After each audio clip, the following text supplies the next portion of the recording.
Good evening, and welcome to Karl Marx Does the Washing Up, where we ponder ludicrous metaphysical nonsense in the time it takes to make 5 Tesco's basic microwave meals. which is around 21 minutes. Indeed it is. I'm Shy Telly, And I'm Ilyas and Shy. and today I wanted to talk to you about this. I was at a dinner yesterday, there's a girl there, she's telling me about her ex-boyfriend. And she's telling me the story, and then halfway through the story, she just shakes her head, like violently. She just shakes it. And then she just continues telling me the story, and I don't know if I should draw attention to this, like head shaking or what. It was really bizarre. And then at the end of the story, I'm about to say something, and again she just violently shakes her head. And I've worked with this girl. I know that she doesn't have epilepsy or any like health issues or anything. So I'm like, sorry, what's this head shaking? And she said that whenever she has a bad thought, like especially about her ex-boyfriend, or like a bad memory, she just shakes her head like an Etch-a-Sketch and it disappears. You know the Etch-a-Sketch, like the little thing we used to play? Yeah. And so I was like, incredible. what? I was like, I've never heard of this before. Yeah, and then somebody else on our table was like, yeah. So I do something similar. Like if I get a bad memory or something, I just close my eyes and I just wait till it goes away, and then I open my eyes and it's gone. Okay. She just like closes her eyes for like 30 seconds, and then she just imagines, like she just waits, and then it goes. Yeah. Yeah, and like neither of them seem very emotionally healthy. Why not? What's wrong with that? Well, because you've not really overcome what's causing the bad memories, right? You're just like making them disappear. You're not actually acknowledging what they're saying or anything like that. I guess maybe there's a certain acknowledgement in it. Like in a conversation, most people don't stop to acknowledge that bad memory. Whereas shaking your head is a higher level of acknowledgement. Yeah, actually, I suppose you're acknowledging it more than most people would. Because most people would just continue on. Yeah. And just feel like deep sadness inside. Yeah, and that's so true. And also, maybe by not working through it or acknowledging it on a deep, or keeping it there to work through later, maybe it makes sense just to get rid of it the moment it but comes. the problem is then what happens when somebody says something and you need to shake your head to say no, and then that brings the bad memories. It can work the other way around, right? Yeah, maybe. Association. But the reason why I brought this up is because I don't think I do this, but then maybe I just don't have bad memories, or maybe I just don't acknowledge these memories. Do you do anything like that? No, but I think I will. Yeah? Well, this sounds... Well, it depends, like... I don't know, the second one sounds a lot more, like, normal. Like, What, just closing your eyes.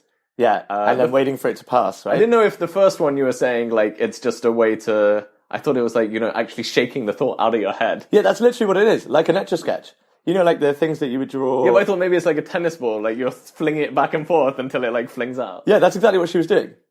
Just shaking her head violently until it's gone. That's good. I generally think, like, living your life as an Etch-a-Sketch is a pretty good way to do things. No, but then you're consistently a blank canvas, aren't you? You consistently can be moulded every day. Yeah. Like an Etch-a-Sketch. Well, maybe that's how we should just wake up every morning to, just like, shake our heads. wipe ourselves, yeah. Wait, but then what if you've had a really beautiful dream? Maybe that's the idea of showering. Oh, really? Oh, but then I shower at night. Yeah. No, me too. No, but maybe we should start showering in the morning. But then what if you've had a really beautiful dream and you wake up in the morning and you shake your head? Then it's gone. I think that's the thing. You shouldn't be attached to any idea, or like whether you don't need to judge it as beautiful or whatever. It's just like things are new and unfolding. It was beautiful then, and we don't need to hang on to the memory of it. Okay, so that's amazing. But then so we start every day as a new, do we need memories? Like, what even is memory? Memory is Because she does that with the bad memories, right? She shakes it away. But what about with good memories? Well, she probably, I don't know. Maybe, yeah, I think generally we see this idea of, like, we have to, like... Get rid of the bad memories, right? And keep the good memories. But really, maybe we don't need any memory. Or use good memories to eclipse the bad ones. But yeah, like, the idea of memory itself is sort of, kind of, to some degree, insane. Yeah. And I just feel like we haven't figured out how to use memory in a way that doesn't torture us. Yeah, because even the good memories... Still torture us, right? Yeah. Because we're like, oh, remember when life was like that. Yes. And we, like, put some sort of narrative around. Yeah, but then also all of those memories are blurred by nostalgia, right? Like, how do we know if it was really like that? Yeah, we look back with flies in our eyes. Exactly, we look back with flies in our eyes. And I think we do that especially, right? Yeah. Well, I think the thing is, like, you want to use the past as a way to romanticize your existence, right? And then you But then we use and we think the present isn't as romantic as the past, or to romanticize the future.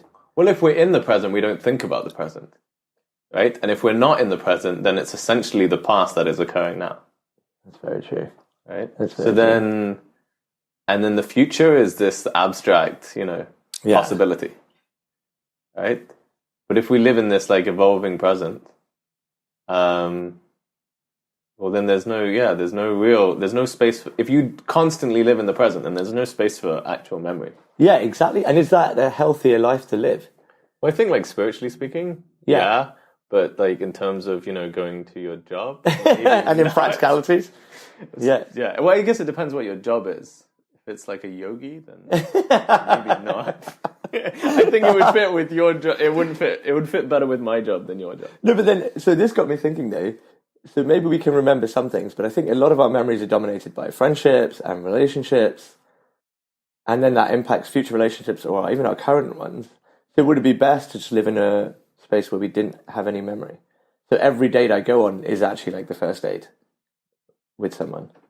No, so I think it's good to have memory, but not like such strong narratives around the memory. It's because I think it's just that we haven't figured out how to use it in a balanced way, because I think we're given everything in order to, memory is important for survival as well. Yeah. Like if you go back to that's very true. Yeah. You eat fruit and it's like poisonous, then you remember not to eat that fruit again. If you right? survive, yeah. If you survive. If you survive, yeah, exactly. But so then I think if we use things in a like healthy way, but we don't need to create this huge like, I don't know, ridiculous narrative around everything that we do that sort of like plagues our relationships based on some other girl we used to date. That's very true. The way that she used to smell, and nobody can smell better than her. And then you're lying smell. in bed with some other girl. So actually, smelling her, looking for your other girlfriend. So okay, fine. So how do we live and how do we balance memory? Because you're saying that you don't think that we've ever figured out how to do that. What would a balanced memory be like? So would it just be memories in isolation without a narrative tying them together? It's very difficult. I think the idea is to move. We move towards the present, right? Yeah. So in our memories, each one's closer to the present. How do you mean? What do you mean by we're moving towards the present? As in, like, generally we try to be more present, to go into this, like, the state of now. Yeah. Right? But it doesn't necessarily need to be a relinquishment of the past and everything that we've done. It doesn't need to be a relinquishment of memory. But, because, well, really we're not in any state that we can just be totally present. Yeah, that's true. But that we don't have an attachment to the memories, and through meditation and all these sort of things, I think we can dissolve certain attachments to memories. But is it an attachment, or is it even more? Like, sometimes I think I'm dependent on my memories. Like memories of sometimes I will use the memories of the good times to get me through what I think is about. Yeah, well, I mean, as generic as that sounds and as plebeian as that sounds, like for example, when someone dies, you'll focus on the good times you had with them to get you through this bad moment, there is right? something beautiful about that, though. Yeah, and I think we are dependent on memories more than we realise. Yeah, and we don't want to let go of those. I don't even know if we should. Like, I think there is some beautiful kind of like enrichment through this like unfolding tapestry of our lives. Yeah. But I think the bigger issue that we both face is that how do we know our memories are true? How do we know if our memories are true? Well, I think we know quite categorically they're not. I can say pretty much certainly that the memories of things that I've done in the past are not true. The moments were true. Yeah. The memories of them are like abstractions of the truth of that moment. Heavily filtered, right? Heavily filtered, yeah. And a lot of the time we actually forget and then repiece up the memory, right? Yeah. I think there was, like, it's kind of in the same way we have dreams. It's like a lower level of the dreamscape. We have a dream and everything's so kind of fuzzy and we don't know what it is, so we build the narrative to like be able to relate it to somebody the next day. And I think we do the same with our lives. We live like our past the dreams and build them up. But we don't have that level of consciousness. I think we have to some degree of consciousness that we do that with dreams, but we really like assert our past so strongly and we identify with it. I think that's half the problem, is that we use the past to sculpt an identity. Yeah, and like so and then we sense of project the belonging, identity. right? Yeah. And Yeah, we're that's like, so true. Shy is this Because he did this, and this. Right? When really we should be saying Shy is this because this is who he is today. Well, we don't need to say Shy is anything. Shy just is. Right? Yeah. Yeah? Yeah, but my identity is everything, right? Is it? If I have no identity and I'm just shy. Oh, wait, do I even need to be shy? No, I mean, I think that's also kind of a problem. And I was thinking about this the other day. It's like, how do we actually have a name and have the beauty of sort of like correlating something with a certain resonance? Yeah. And actually allow us to accept that we're static beings, constantly evolving, never in the past. We're constantly in a state of flux, right? And yet our name never changes. Yeah. And so I guess, we spoke about this before, but it's like, what does that Shy or Ilyas like actually correlate with? Nothing. But there's something that's stable, right? Yeah, but like when you turn up at my door to podcast, I'm like, oh, hey man, how you doing? I'm not like, wait, who the fuck are you? Right? Yeah, there's always, I always know that it's you, but why? Maybe it's my scent. Maybe it's the scent that doesn't change. What is it about me that doesn't change? Like, because everything. Like, well, you look somewhat similar. What, to as a baby? Yeah, you do. This is what I don't understand, because they say like every 7 years your cells completely change, right? Yeah, and yet we look no different. We look slightly different. We look, yeah, exactly. We look like you, but you can always correlate back to our childhood, right? So there's something that remains, and I don't know if maybe that's a soul or something. So what about those people that actively change the way they look? You know, maybe transgenders, or maybe people who just have a lot of plastic surgery, and that there's no correlation between what they look like. I don't think that's true. I don't think there's no correlation. You think there's still some correlation? Well, you've got to have a lot of plastic surgery to get past that. But there's still a correlation, often. Like, you see there's been a change, and maybe you won't immediately notice it, but if you have like a picture of, this 8-year-old boy, and then there's a 30-year-old,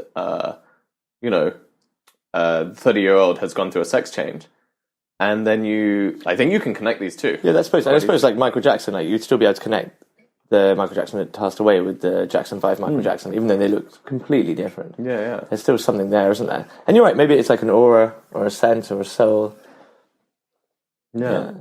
But there is, but I think we fixate too much on the static and very little on the transience.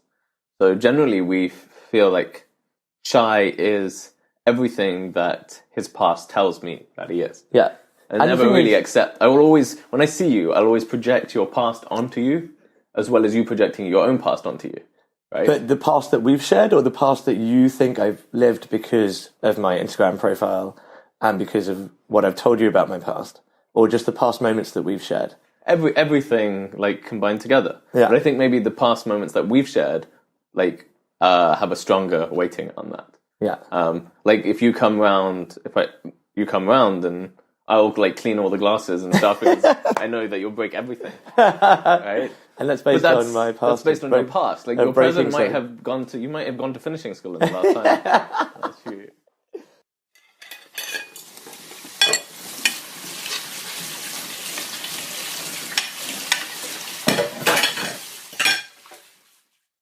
That's so true. So actually, how do we escape our past? If the past weighs so heavily on us, and our memories, we're so attached to our memories and we're so dependent on our memories, how do we actually reinvent ourselves? Is it as simple as shaking your head every morning? Yeah. Because, if I am trying to escape a bad relationship or like a bad memory, can I actually do that? Yeah, I think the hard thing is like how you negotiate it with the people around you. Yeah. Because, the hard thing is doing it yourself, but also if you can do that, I think that is like the best way to do that is through a lot of meditation and an acceptance of this principle and like the way you see things with this like hyper kind of hallucinogenic perspective over our past. I think we all do that. But if we even if we manage to do that, and then there's certain things